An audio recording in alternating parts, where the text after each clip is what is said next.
المرأة ربما تقضي بدون مبالغة أكثر من نصف ساعة أمام المرآة، وأكثر وأكثر.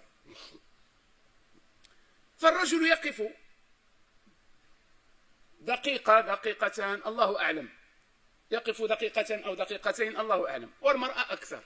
لماذا؟ من أجل أن نزين وجوهنا، من أجل أن نجمل وجوهنا، من أجل أن ننظف وجوهنا. وبعض الناس قد ينفق الأموال الطائلة من أجل إجراء عملية تزيين وتجميل، لأن بعضهم إلا من رحم الله عز وجل لا يرضى بخلق الله تبارك وتعالى فيغير خلق الله عز وجل. فلماذا يصنع هذا كله؟ من أجل أن ينظر الناس إلى وجه المرأة فيصفونها بأنها حسناء وبأنها جميلة وبأنها فاتنة. وهذه لغة الإعلام الساقط، وما أكثر الإعلام الساقط.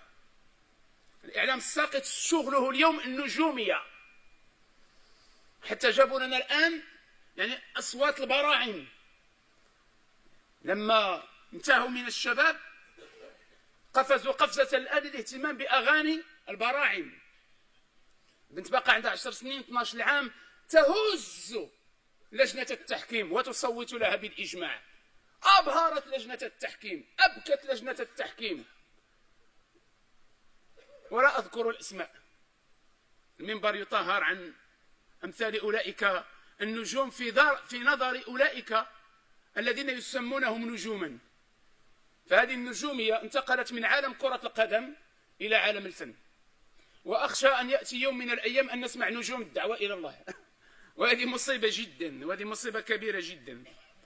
فتصور أن الإنسان ذكرا كان أو أنثى يقضي معظم وقته أمام المرآة، والمرأة تستعمل بعض الكريمات وبعض المعقمات وبعض المطهرات التي تباع في الصيدلية وبعض أدوات التجميل من أجل أن تزين وجهها لينظر إليها الخلق.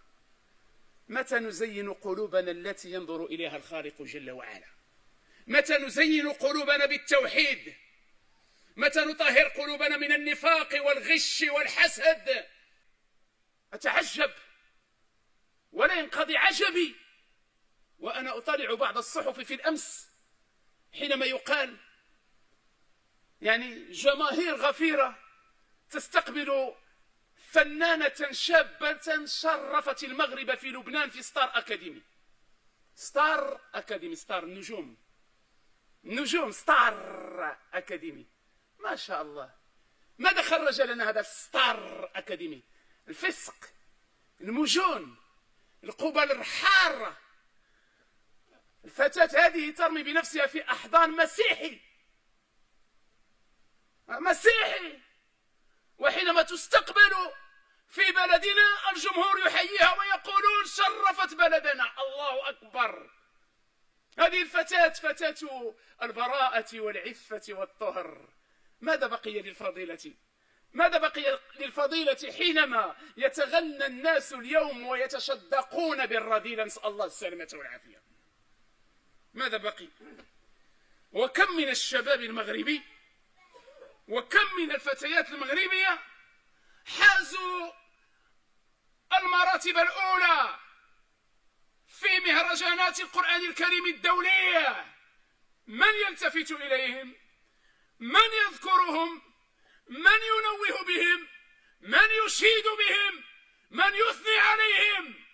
لا تنتظروا شيئا من صحافة الكرتون، صحافة الزبالة إلا من رحم الله تبارك وتعالى، التي تمجد الرذيل والعفن الفني وتقصي أمثال هؤلاء الذين حازوا قدم السبق ونالوا الرتب العلى في القرآن.